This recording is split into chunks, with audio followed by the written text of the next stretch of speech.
and welcome to the University Women's Club Lecture Series. I'm Janet Brewer, UWC President.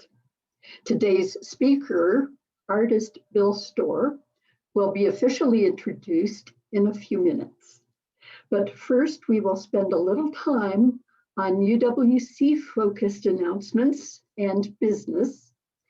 That will include election of officers to serve for the next year.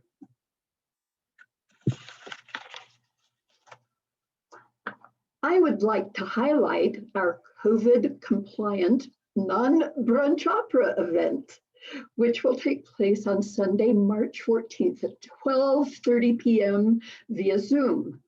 Maestro Nicholas Carthy will speak about this year's CU production of Hansel and Gretel, and our members will be enabled to view an online performance of same at their convenience. Please ask questions by clicking on the Q&A to show the question box. Second, for voting, click on the poll, which will appear on your screen. You vote, then click Submit.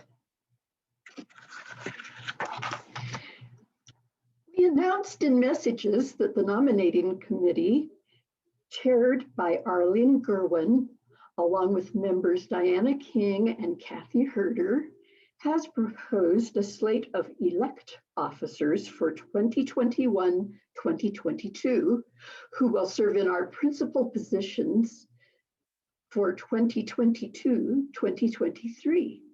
The candidates are as follows: for President-elect Norma Portnoy, for Secretary-elect Karen Bell, and for Treasurer-elect Frida Hawley.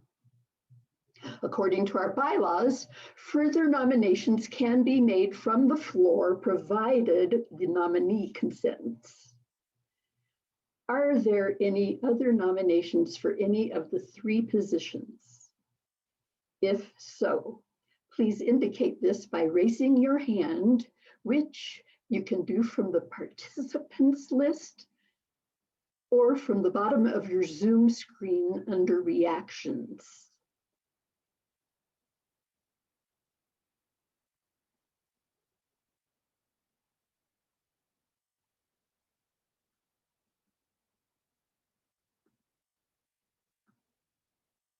Janet, I am seeing a number of raised hands. I do not know if people think they are voting or if they are raising their hands to make nominations. If you're raising your hand to make a nomination, please keep it up. So I see no hands raised now. Okay. In that case, seeing none, please respond to the poll, which will now appear on your screen to indicate your approval or disapproval of the nominated slate. We will give you 60 seconds to vote.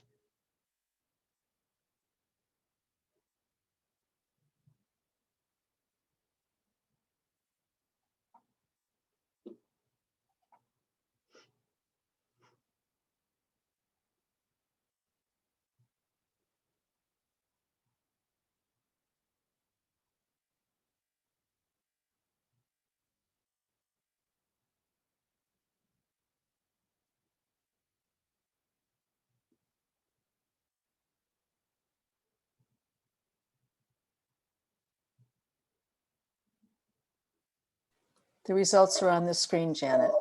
I do see them. Wonderful. Congratulations, Norma, Karen, and Frida. And now it is my pleasure to introduce Marge Riddle, Scholarship Chair.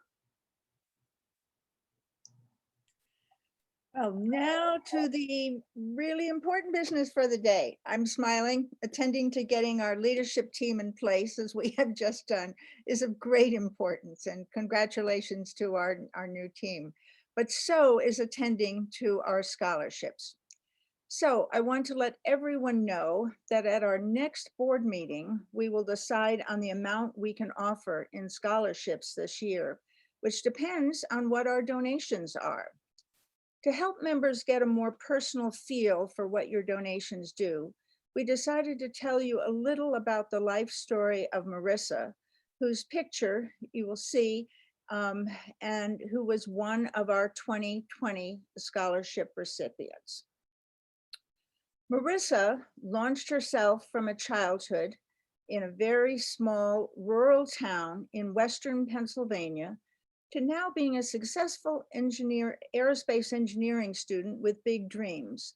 With the help, she is quick to emphasize, of her grandparents and I would had, with her own enormous determination, resourcefulness, and pure hard work.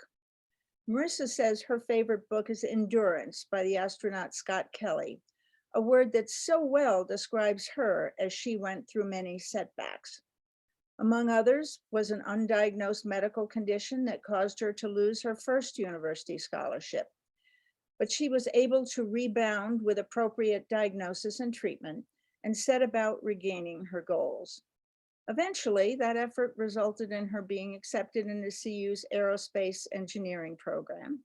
She then became involved with CU's Sounding Rocket Lab, where she has already had hands-on experience building a small rocket. She says, I plan on continuing to work hard every day to meet my goals, which include working in the space industry, getting a graduate degree, and even applying to the astronaut program. We feel it's so important that our members hear stories like Marissa's of small rural town girl to rocket scientist, since you all were so important in providing some of the fuel to power Marissa's journey. As you've heard, I'm sure, with the pandemic, the needs just seem even greater this year. So your donations at this time are more important than ever. Exclamation point. And now I will turn things over to Sharon Niels, who will introduce our speaker for today. Hi, everyone. We are so fortunate to have Boulder artist Bill Stoehr with us today to talk about your brain on art.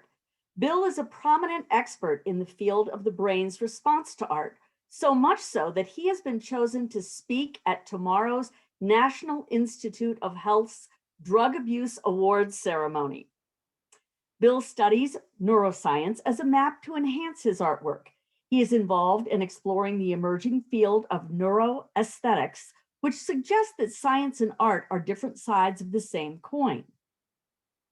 And inspecting both sides can lead to a more comprehensive understanding of the human brain.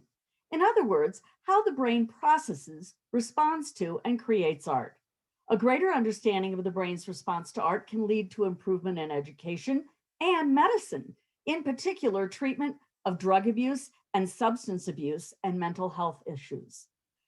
Bill will also discuss his own creative process in which he creates ambiguity within abstraction, which enables viewers to generate their own reality by completing the image and creating a narrative based on their own emotions. If you have questions, please type them in the Q&A section during the lecture, and I will ask them of Bill after the lecture. Bill will start with a video about his process and how he uses his art to reach out to people struggling with substance abuse and mental health issues. After the video, he will talk with us about our brain's response to art and the implications.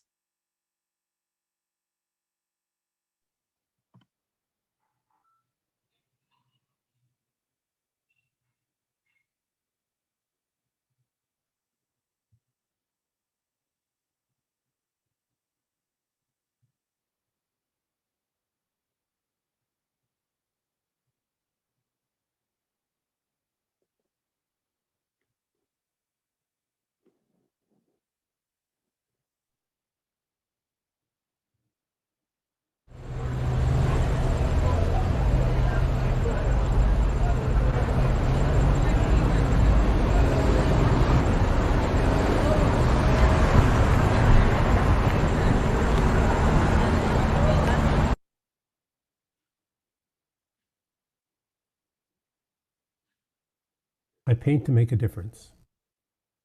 I want to be part of a larger conversation, to engage, motivate, and heal. I want to be part of the solution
As I see it, my job as an artist is to get you to think, ask questions, and then to act.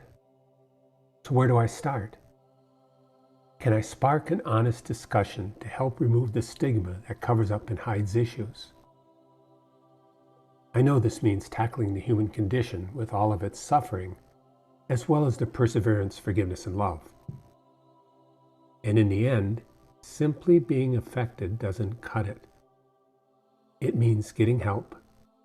It means allowing someone to help you. It means helping.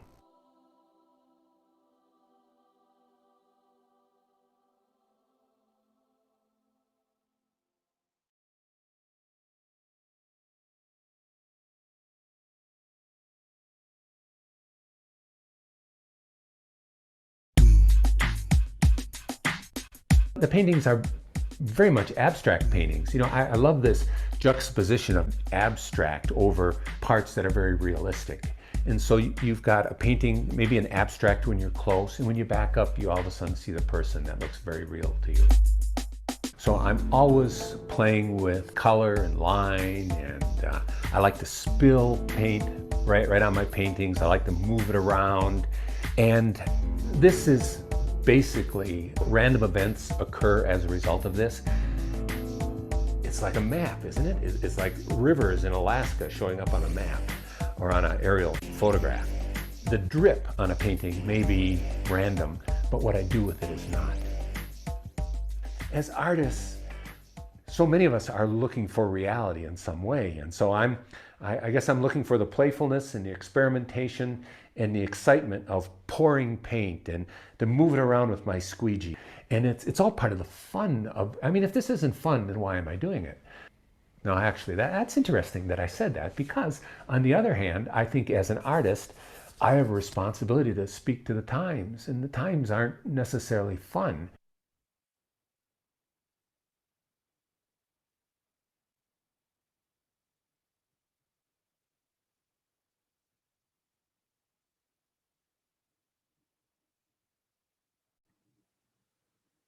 I have a dog-eared marked up copy of Lewis Carroll's Alice's Adventures in Wonderland. You all remember the caterpillar and the Cheshire Cat, right? But you recall that the first words from the caterpillar upon meeting Alice were, "Who are you?" And the Cheshire Cat's first words to Alice, "Where do you want to go?"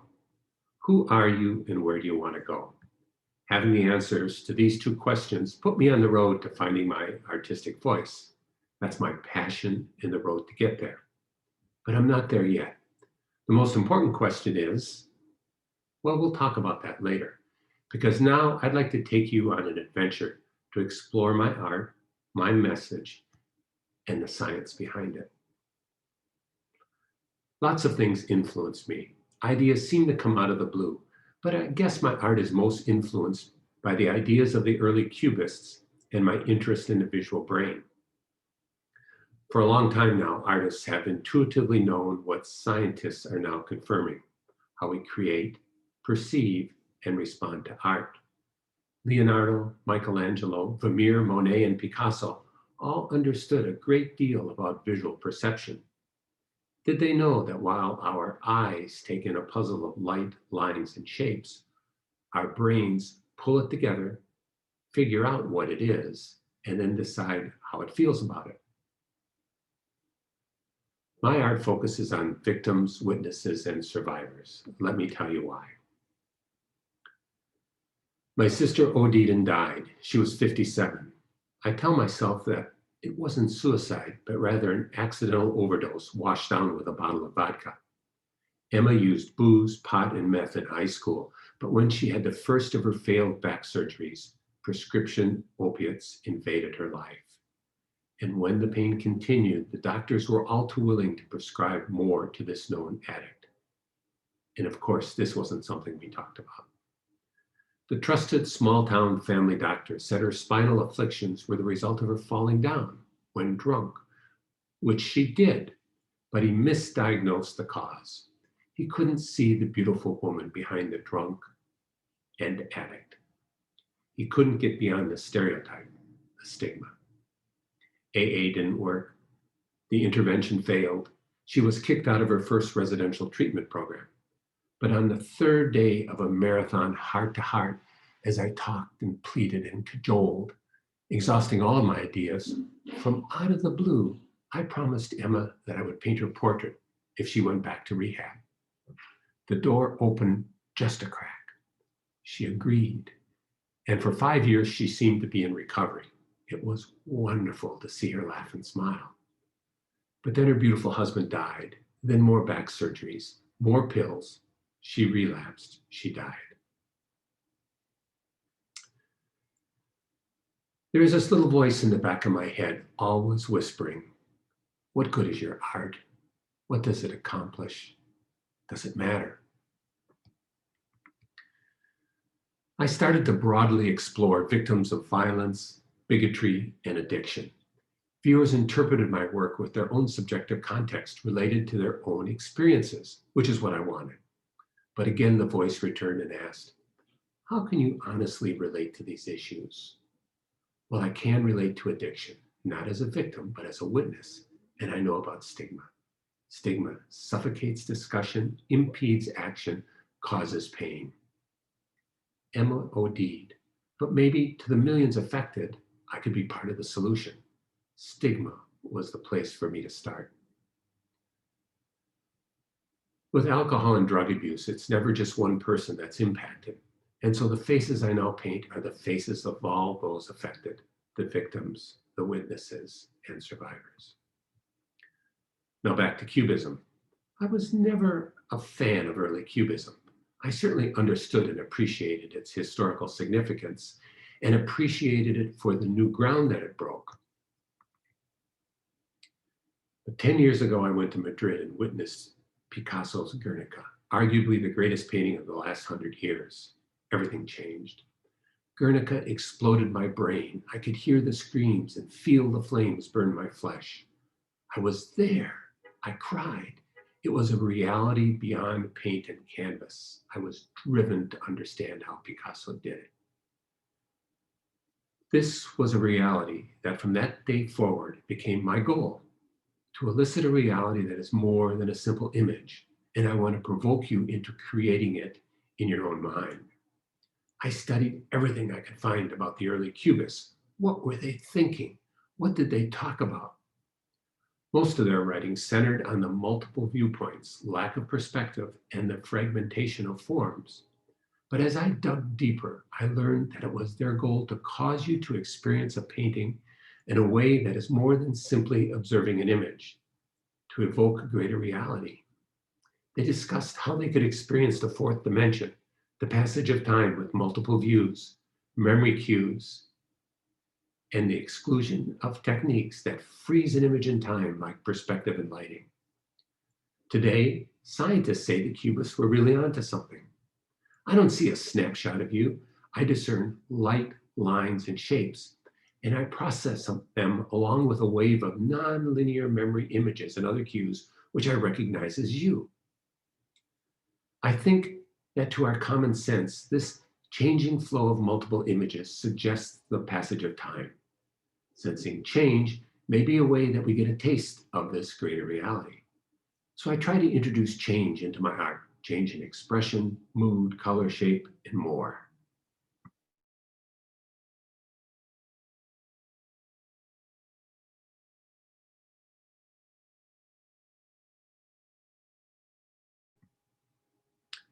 Picasso said, quote, "I paint objects as I think them, not as I see them.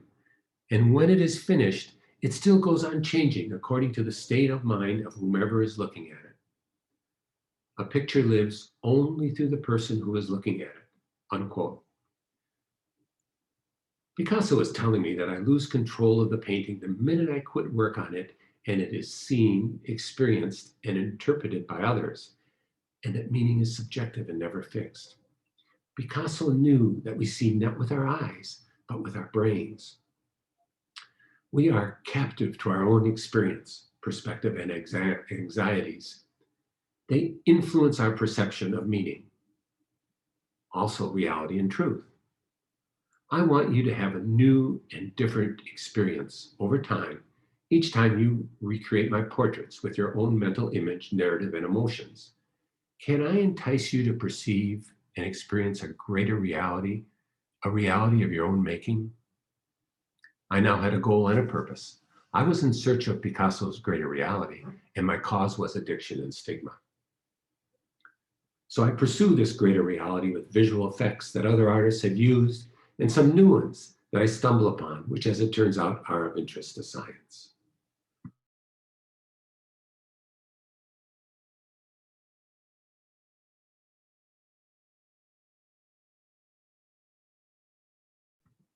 People ask, what can brain science tell us about art? But I think the better question is, what can art tell us about the brain? Visual art continues and contributes to our understanding of the visual brain because it explores and reveals the brain's perceptual capabilities. Paul Klee once wrote, art does not reproduce the visible, it makes things visible. Understanding art can help us understand the subconscious part of the brain and the real way that we perceive the world. Art presents an opportunity to study how the visual brain gathers, processes, and reacts to stimuli, inducing a complex emotional experience. Through the use of brain imaging techniques, scientists can study our behavior by looking directly into the brain and studying how it reacts in different conditions. I, of course, get ideas that I either directly use or utilize as a creative springboard to take in a different direction. More often than not, I discover that things I already do are of interest to science. Neuroscientists are interested in not only viewer perception and reaction, but also in the artist's creative process. Today, I parlay experiments and accidents into my style and method. I observe and then maybe retain, discard, modify, or repeat. I paint big faces with ambiguous expressions.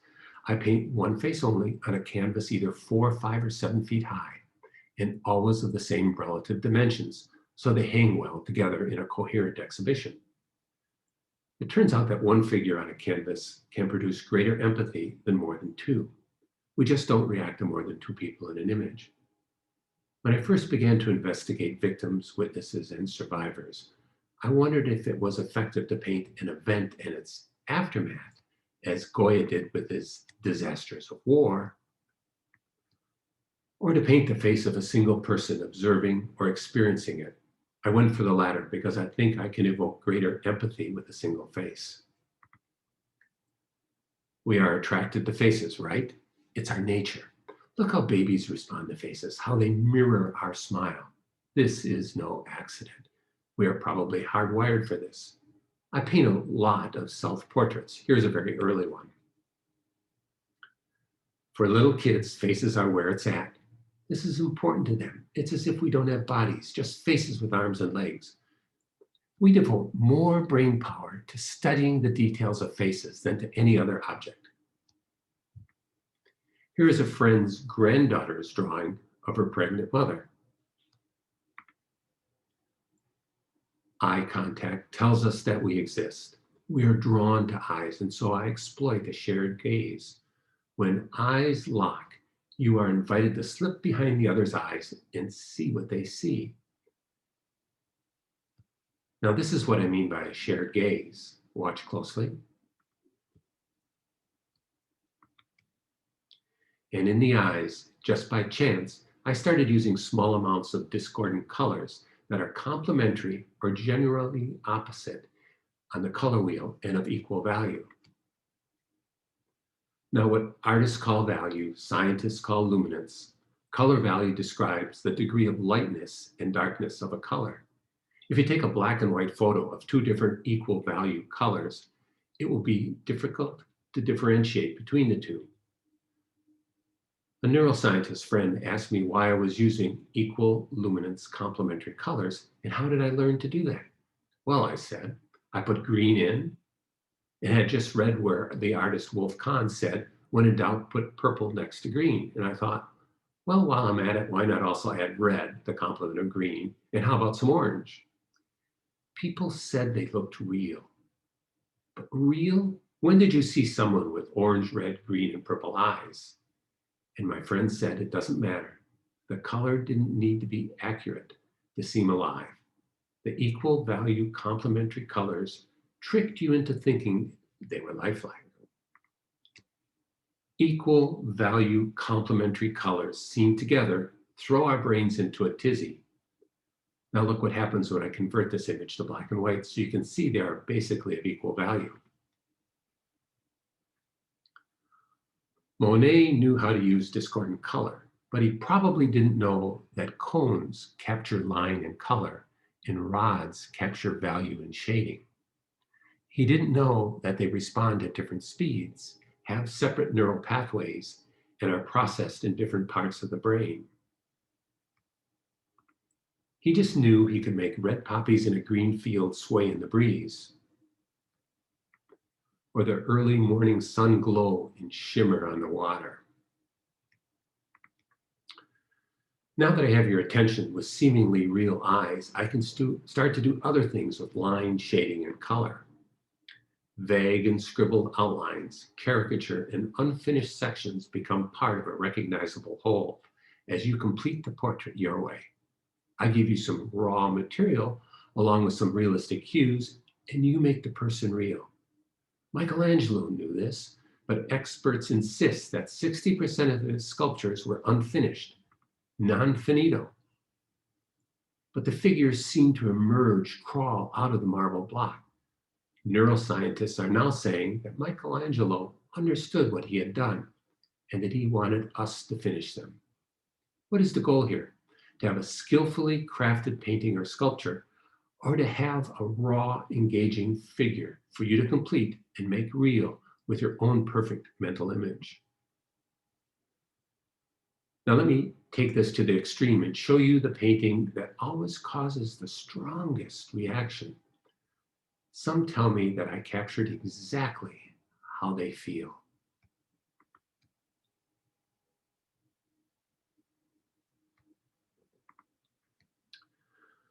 Okay, who is this blonde actress who had an affair with President Kennedy? Now watch as I enlarge the issue.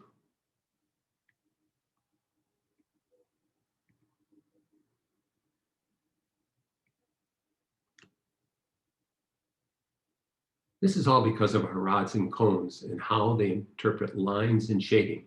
I'll let Leonardo da Vinci show you why. Harvard professor of neurobiology, Margaret Livingstone, analyzed the Mona Lisa's face, which she filtered to separate the shading from the line work. Let me describe her findings. We have a lot more rods, think shading and value, than cones, think color and line, except in this tiny spot in our central retina, which is packed with cones. As Leonardo engages you with Mona Lisa's eyes, you see a smile or grin peripherally because you are predominantly using rods, which are seeing the shading. The same is true if you view her from a distance as you engage proportionally more rods. This is also the case with Marilyn Monroe. She is rendered with shading. But when you look directly at the Mona Lisa's mouth, up close, she has less of a grin because you are predominantly using cones in your central retina, which are seeing the line work, which is less smiling. This is also the case with Albert Einstein. He is rendered with lines. Mona Lisa changes her expression ever so slightly.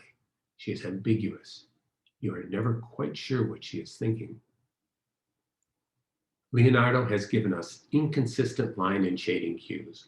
One thing always leads to another, however. How else can I use Leonardo's idea of change through shifting expressions? I sometimes paint slightly different expressions from one side of the face to the other. This frequently results in an ambiguous overall expression, or sometimes one which causes you to exclusively see one or the other expression at different times. Maybe based on these conflicting cues, you create the emotion based on how you feel at any given time. All right, meet Priscilla. Now, let's take a look at one side of her face. What's her expression here? It's subtle, I know, but is she amused? Is she interested in something? Now, what about this? Somber, almost crying. And there she is together. Well, I was pretty full of myself rendering these dual expressions and all, and then I found this. This is the Sinai Christ painted by a 6th century unknown artist. It just goes to show you that there is not much new under this sun. Sometimes I take this really to extremes, but more often than not, I paint a face with just slightly misaligned features. The eyes, nose, and lips don't quite line up. They seem to be on different facial planes, not fractured, just different planes, not static, but changing. Now, what about the red? Visual art taps into the brain circuits by, at some level, bypassing the analysis that we do when we simply look at an image. This painting stimulates 2 different parts of the sensory system. Consciously, you see the portrait. Subconsciously, the red slashes of paint create a mood. They are unexpected and catch your attention. You have a gut reaction. Then you think about it. Professor Samir Zeki says that Vermeer's girl with a pearl earring is an exemplar of higher level ambiguity. Vermeer has set the stage for you to complete the narrative. Is she inviting or frightened? Is she innocent, pure, or seductive? With a simple glance and a shared gaze, Vermeer created an ambiguity that results in mutually exclusive emotional responses that at any one time seem correct and real. Ambiguity allows the brain of the viewer to interpret the work in a number of ways, all of them equally valid. In art, something must always be left for the brain to do. Ambiguity creates a vacuum that you want to fill. You will do a better job than I can in creating and recreating the painting and narrative with your own perfect mental image and projected emotions. When I started to paint 7-foot faces, I tried to figure out how to fill in these expansive foreheads and spaces between the other features. I decided to treat these spaces as separate abstract paintings. Up close, my paintings are an abstract mix of lines, dots, drips, and splatters, but from a distance, some change to almost photoreal. You can't see the forest and the trees at the same time. You interpret the painting differently depending on your viewing distance. You get 2 paintings for 1. This is known as global versus local vision. The artist Chuck Close is, of course, well known for this. Here is a close-up of Chuck's cheek. Scientists are interested in the how of creativity. They want to know about the creative mind and the convergence of thoughts that spark an idea. I'm fascinated by religious art, especially Byzantine works. It got me thinking about how the gold changes with changes in lighting and angle of view and how it affects your perception. I even tried my hand at painting religious icons. I took a 7-day workshop from a Greek painter who actually paints entire church interiors. He and I become friends, and we compare notes and visit whenever he comes to Colorado. Well, I started to routinely use gold and silver metallic paints, and I got more than I expected. Sometimes I saw changes of expression and mood given changes in lighting and viewing angle. This is a day in the life of Destiny 17. I photographed her over 8 hours or so. Now, note how her expression changes as the light under her eye softens the shadow in the hollow of the cheek. So take a look at the arrow.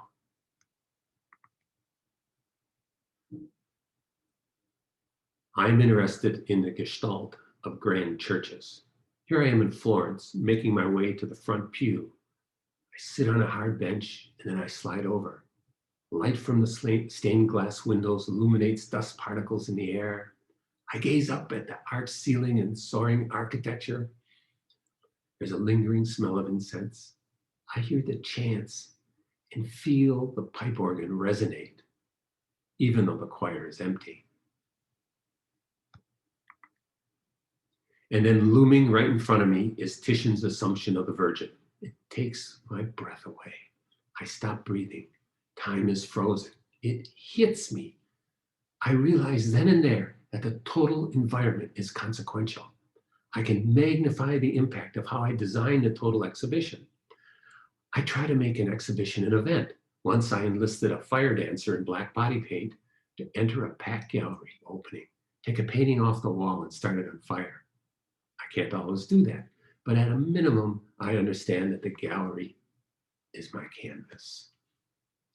In some cases, I've created chapel-like sacred spaces for my exhibits.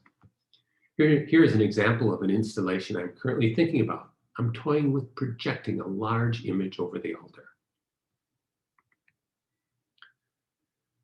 This is Rodin's Burghers of Calais. I never miss them. From London to Paris to New York to Brooklyn to Jerusalem and now Washington, D.C., I crawl around them whenever I can. I love sculpture. It's a 360-degree composition.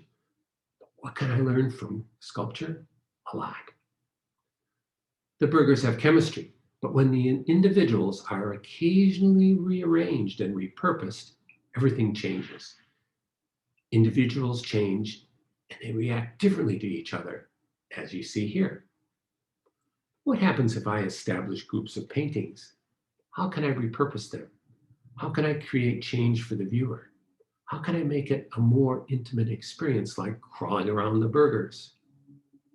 Well, I've created and projected videos where where my paintings randomly join, leave, or are replaced in a group, like the action of a slot machine. And then, of course, there are wheels. I created a couple of shows where several paintings were on easily movable walls. I invited people to move the paintings to create groups of faces. How do the paintings react to each other? And how does your impression of the group or of individual paintings change when the makeup of the group changes? They also change when you move them close to the windows or back into the gallery lighting.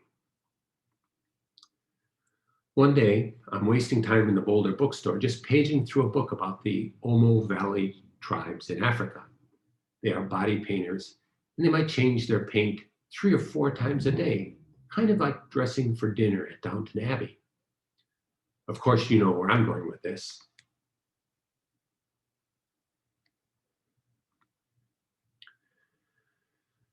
I saw this at the Israel Museum in Jerusalem. I saw it from across the room and I thought it was a sculptural relief, but it is a very flat oil painting. This got me thinking of ways to make my faces seem more sculptural, to possibly cause you to mistake it for a bronze sculpture in your own mind.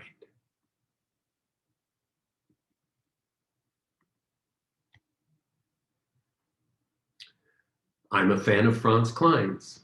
I think you all know Franz Klein. There must be some way that I can work him into a portrait. His broad strokes show up in many of my paintings today. Well, the questions never stop, but the ideas keep coming and I keep experimenting. What is the effect of curved, jagged, or straight lines on your emotions? Do men interpret my paintings differently than women? They do, so why? What about the effect of duplex vision? Did you know that we have at least 2 pathways from our eyes to our brain? One identifies what an object is, and the other identifies where it is in space. Some blind individuals can reach out and pick up a glass of water. That's if only one of their pathways is blind. I don't know how this directly affects my work, but I think about it and wonder what it would be like if these pathways were out of sync and how this might affect how we produce and perceive art. What is the effect of a face mask? Who is behind the mask? Can I go behind the mask and look out? How can the color red denote both love and violence? Can too much color get in the way and confuse the brain? The early Cubists thought so. I think we can all see how effective some black and white photos or movies are. So let's talk about great art. Art is either interesting or boring. It is ambiguous, or is it ambiguous in that it encourages me to finish it? I want it to be intensely emotional and original. Is it creative and skillfully executed? And then, how about an intellectual underpinning? Does it address social and moral issues? A great piece does not need all of this, but it needs some, and sometimes it can be a whole lot of just one. In the end, it must be a reality beyond paint and canvas. So Guernica. After witnessing it in Madrid, I decided to find where Picasso painted it in 1937. I found the building in Paris. It was marked by a small plaque next to a sign announcing that it was to be made into a boutique hotel. The address was the fictional address for the artist Fraunhofer, the main character in Balzac's The Unknown Masterpiece, a copy of which Picasso had, and it is said that Paul Cézanne kept a copy of this on his nightstand. Picasso's Guernica is captivating, intensely emotional, and original. It's creative and skillfully executed. It is steeped in Cubist theory. It addresses the tragedy of the bombing of Guernica. It makes me think. Formally, it's more than 25 feet across. It's large and immersive. It engulfs you like a battlefield. It's chaotic. There is the lack of color. It's basically monochromatic black and white. There are memory cues, newspaper-like marks. It's important. You read about it. Then the painting title takes you exactly to that place. It has three-dimensional surfaces like the horse head juxtaposed with all of the other flat surface heads. Dramatic caricature representing surprise, horror, death, and shock, with eyes shaped like teardrops, with multi-view and out-of-alignment facial features. It has engaging symbols throughout. What is this light bulb? Is it God's eye or a symbol of German technology next to the oil lamp? There's, of course, the bird and the bull, and the disjointed soldier with a broken sword and a white poppy. Then there is the Pietà, the wailing mother and slaughtered child, evoking great empathy. The point is that it is packed with visual attributes and cues. Is this why it has such a powerful effect on me? I don't know, but I had a gut reaction, not one that resulted from analyzing the painting like this, but what was it? I don't know. So what can I pack into a painting? On the surface, this looks like a simple, large, abstract face, but I've incorporated a shared gaze, metallic paint, muted color, caricature, out of alignment facial features, eyes with discordant color, a mask, and a mix of dimensional and flattened features. Maybe a recipe with any or all of these ingredients might make my faces appear more real, as your perception of change and time affects your consciousness. I want to provoke you into creating a reality that's more than a simple image. Now, before you ask, my favorite artists, those that I'm most influenced by, those that I plunder, include Schiele, de Kooning, Marlene Dumas, Oswaldo Guayasamín, David Hockney, and Picasso, just to name a few. And here are my primary tools: a silk screen squeegee, small and large brushes, Bounty, only Bounty paper towels, a Scotch-Brite kitchen scrubby, a lump of charcoal, sandpaper, fluid and heavy body acrylic paint, and varnish. I use a limited palette of acrylic paint along with metallic and iridescent colors. I frequently mix a metallic color, usually silver or gold, with a very watered down black fluid acrylic, and then I pour it on the canvas. Sometimes I let it run, and sometimes I let it form a puddle. I lay paper towels over the paint and soak it up. I do this at varying paint drying stages to get different effects. I apply a coat of clear acrylic, and then I do it all over again. I might have 10 layers of metallic paint before I'm done. I continue to drip, brush, pour, scrub, and scrape paint while applying a variety of lines, dots, and other adjustments. I allow accidents to direct and influence me as I create a portrait. My paintings tend to be layers of fresh starts. I believe that I have a finished face one day, but soon I brush, flow, or spill paint all over the surface, leaving traces, a template to guide the next iteration. My mental image and expectation of the painting keeps evolving as I work on it. My paintings are never done. If you own one of my paintings and you see me on your doorstep with a brush in my hand, don't let me in. Now, after just showing you my studio and tools, let me tell you about my art in the time of COVID.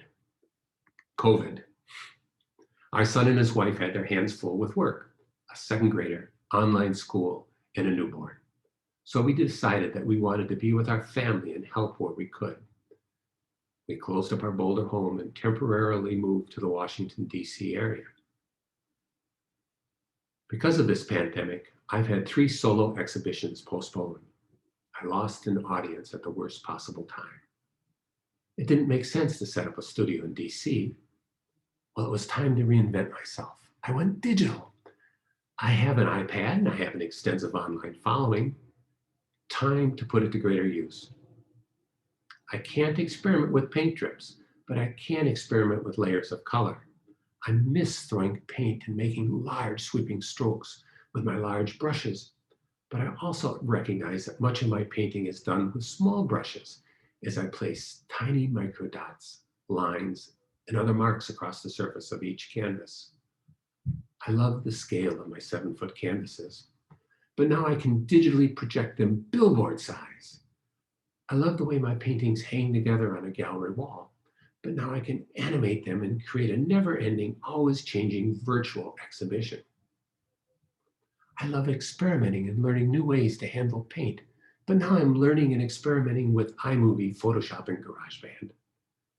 But most of all, I believe that reinventing myself is a way to take my art to a new level and to more effectively get my message out digitally to those that matter most, the victims, the witnesses, the survivors. Several years ago, I began to seriously draw on my iPad. I avoided the digital tools that duplicate the look of watercolor, pastel, or oil paint. I wanted to do something different, something maybe more native to the medium. So I started with simple lines and blocks of color. I really like to draw lines.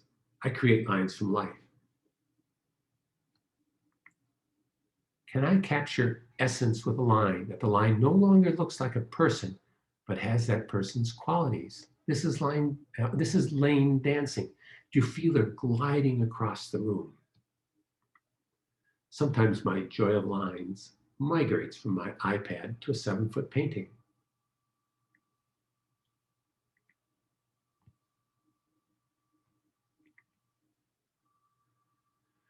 David Hockney is one of my favorite artists. I like the way he thinks. I started to follow what he was doing with his iPad paintings.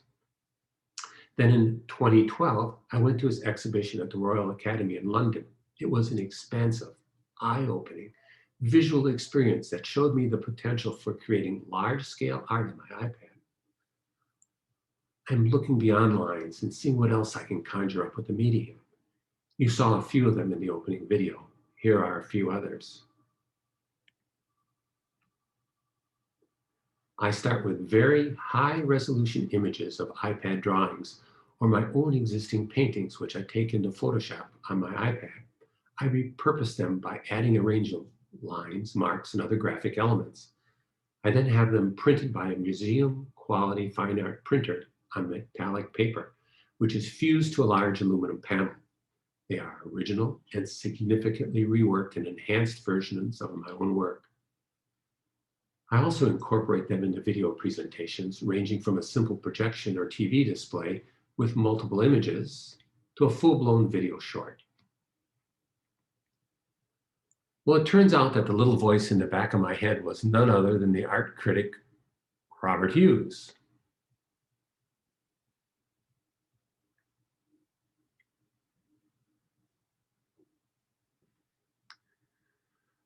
So now it's time to get back to the most important question I referred to 45 minutes ago. 2 words. So what? This is the most important question every artist should ask. So what? Can you feel what she feels? Can empathy beget action? Can I make a difference? Simply being affected is not enough. People have strong and passionate reactions to my work.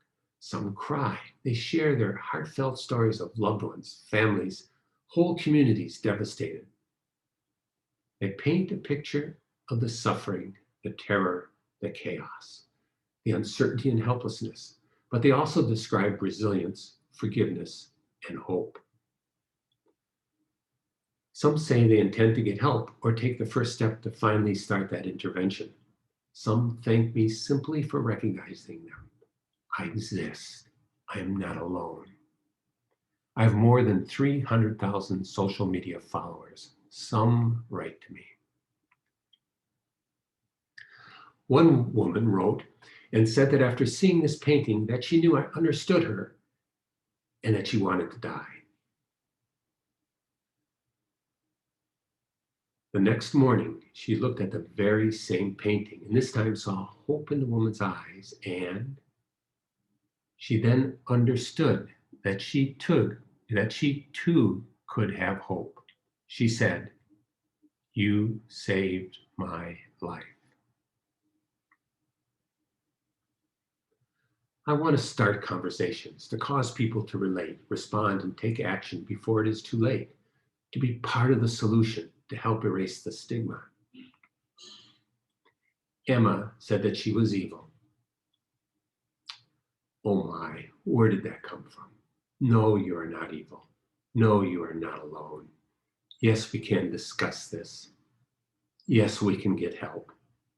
Yes, there is hope. This was my message to Emma, but I also want hope to be a call to action. Just as with AIDS, I believe that solving addiction will take a groundswell from artists, poets, playwrights, writers, teachers, and you. Thank you, and be well.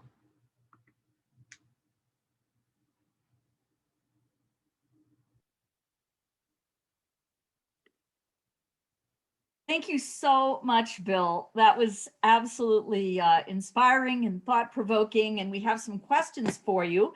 And I would like to start with asking you, where do you get your models? Are they people that you know, photograph?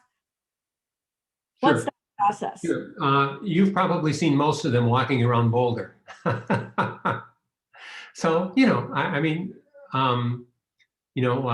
some will come from a coffee shop. I'll see someone and I'll ask them if they would like the model for me. And I'll give them a card and I'll encourage them to go up online to see that I really am an artist. And more often than not, they say yes. And and so I also tend to paint the same people for years. I mean, some of the images you just saw were models I've been working with for 15 years. Another person asks, have you always done these large scale paintings, the predominant black with one face, or did you have a different style earlier in your career? Oh yes, I had a very different style. Okay, so I started painting in 2004. So 16 years I've been painting now. And my wife and I were living in the Virgin Islands at the time. And so when I first started painting, I tried some little landscapes. Now I hadn't painted in over 40 years, mind you. And so I decided that I was going to quit my job, best job I ever had, and become an artist. And after the first few paintings, I was kind of wondering, well, do I really want to do this? And I plugged away at it. And then a friend was visiting us and she said, if you want to learn to paint from life, you got to start painting bodies. And the reason is, if I paint a tree and I get a limb wrong, no one notices. But if I paint a body and I get a limb wrong, everyone notices. And so I started doing what some people think is the hardest thing to draw, and that was bodies. And then I joined some drawing groups, and I was mainly doing full figures, and I was doing women in very colorful attire. And down in the Virgin Islands, it sold like hotcakes. My gallery down there would have a show, and in the opening, now this was a different time and a different price point for my paintings. But they would sell out, and it was really fun, and it was hollow. And the little voice was in the back of my head, right? And so I started to address some social concerns, and very quickly that got to the faces. And then I started painting big faces because I like painting big things. And so I went from, 3-foot and 4-foot faces to 7-foot faces that I'm doing now. So I've been drawing the 7-foot faces for over 10 years now. And I'm not changing doing that. And the reason is I still haven't gotten it right. And, I still haven't gotten it to that point that Picasso got it. And I want to create that painting that in my mind is finished. And I'm not there. And, there's this saying that is, some artists paint different things the same way, and other artists paint the same thing different ways. Well, I'm, of course, in the latter group. You spend a lot of time talking about the eyes and how important they are. At what point in the process of your painting do you focus on the eyes? I know you were saying you spilled paint over the canvas. How does that play out? When I lay out a canvas, so imagine a 7-foot canvas on my easel. I pull out a yardstick and I measure where I want the eyes to be in there. And you'll notice that when my paintings are shown together, the eyes are all lining up together. And so that's on purpose. So I locate where I want the eyes to be, and I'll just put an X there. Then I'll start spilling paint. But the first detail part of the painting that I do, in fact, is the eyes. And there's no reason for it. It's just what I do. And I always have. It's my habit. They definitely are very much where my first focus goes, is the eyes. One of our members has a son who's a photographer, and she's wondering if your philosophies and ideas about our response to art are the same in different modalities. Oh, I think there's certain parts of it. So, I mentioned black and white paintings and black and white photos and movies. And so I think black and white in a lot of circumstances is a very powerful medium. The other thing is the mention of the number of people that I'll paint at the same time. That came right out of photography. So there were studies done of photography that say, if you want to move people, if you want them to have empathy, don't paint 3 or 4 people, or don't photograph 3 or 4 people. You'll have a greater response for one person. So if you historically think of the painting, of the photographs that have had the biggest impression of you, think of the small boy washed up on the Turkish shore a couple of years ago. Think about the small child with the vulture next to him. Think of Dorothea Lange's photographs of migrant workers, and you'll see one person in the photograph. Of course, we have to ask, why only Bounty paper towel? Okay, that's very easy. They're very absorbent. Now, I found them to be the most absorbent, and they have a pattern on them. And people who look very closely at my paintings, depending on when I lay the paper towel on it, it puts a pattern on the painting. And I've learned to use that pattern in certain places. So yes, I get dual use out of it as a sponge and then as a pattern maker. Interesting. In looking at the people in your paintings, do you think they have multiple ethnicities, or are you seeking to have one ethnicity or another represented in a painting? Mm-hmm. Okay. Yes and no.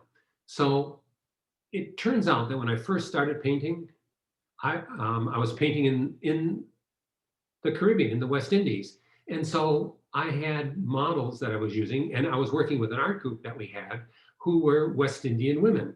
And so obviously there's a ethnic factor there. And I don't specifically look for, let's say, today I'm going to paint a black woman. But obviously, the features and the skin tones, for me, really add to the image. And so even when I'm painting a Caucasian model, sometimes they'll end up looking like they're not Caucasian just because of maybe I'm not looking real closely at them, and I'll say, well, I know how to draw lips, and I draw the lips, and it no longer looks like Caucasian lips. And so I think there's part of that in there as well. But I do try to mix up, what I paint. Now, it's interesting, when I paint myself, so a lot of people say, well, you're painting a black man. Well, I'm not a black man, but maybe the painting of me looks that way. And here's something very important for me. Likeness is secondary. No matter who I'm painting, I'm not really trying to make it look like them, unless I'm trying to show off with artist friends. Otherwise, it's not that important to me. One of our members just asked if you've had shows in Boulder. I certainly know you've had shows at the Dairy Arts Center, but I know you've had other shows. Do you want to speak to that? Sure. I've had, I've had 2 big shows at the Dairy Center. There used to be a wonderful gallery in town called, what was it, Art Trek? And it was on 15th Street. The gallery owner's name was Mary Beloshi, and some of you may remember that gallery. I had maybe 3 shows there. I've got a show upcoming with University of Colorado, which was just postponed, which is going to be down at the Anschutz campus in the gallery there. I show a lot in Denver. I've got an upcoming show at the Rocky Mountain School of Art and Design. I've got an upcoming show after this is all post-COVID. I've got an upcoming show at the Foothills Art Center, and that'll be particularly fun for me because it's going to be in the church there. And so that's just, I couldn't ask for a better venue for a solo show. So, I mean, I've done maybe 25 solo shows. I've done solo shows in London. I had one canceled this COVID year in Kuwait. I've had 3 solo shows in Atlanta. So yeah, I'm showing around here and other places. Great. Well, I think I'm going to wrap this up with the last question. One of our members asked, you have a book of your artwork available? No, I do not. But the best place to go is my website, because on my website, I not only show a large number of my faces, but I show the new work that I'm doing. I explain my process in much greater detail than I did here today. I have multiple reports from the media. So, for instance, I've done 2 pieces with NPR. I did a Science Friday with them. I did a recent interview with NPR. Those are on there, and also various other media sources. So you can see that stuff. And if you want to email me, go right ahead. And my website, you got your pencils ready? Is William Stoehr Art. So that's William, then Stoehr is spelled S-T-O-E-H-R, art, A-R-T.com. And that'll take you to it. And you can email me at bill@Stoehr, that's spelled S-T-O-E-H-R.US, as in United States.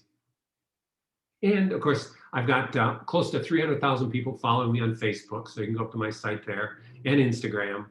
So there's plenty of places you can see what I'm doing and what I'm up to. Wonderful. Well, thank you so much for being with us today. It's just very, very exciting information, and good luck with your speech tomorrow at the... Oh, yeah, right. Yeah, I'm looking forward to it. Great. Thank you very much.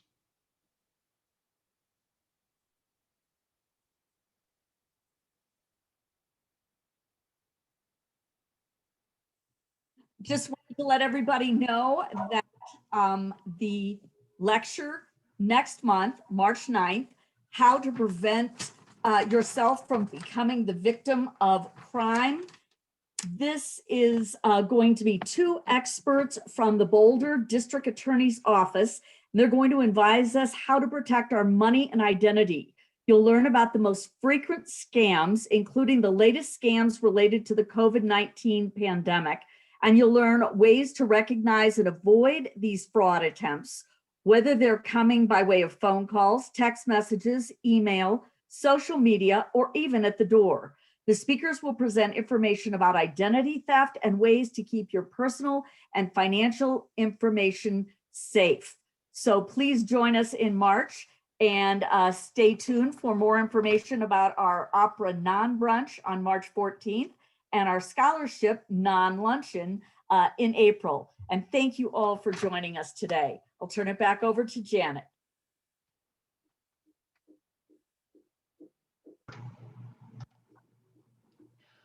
I want to add my special thanks to Bill Stoehr for his moving presentation. And thank you for all who participated in today's program. We do hope to see you again on March 9th for our next webinar lecture. Goodbye.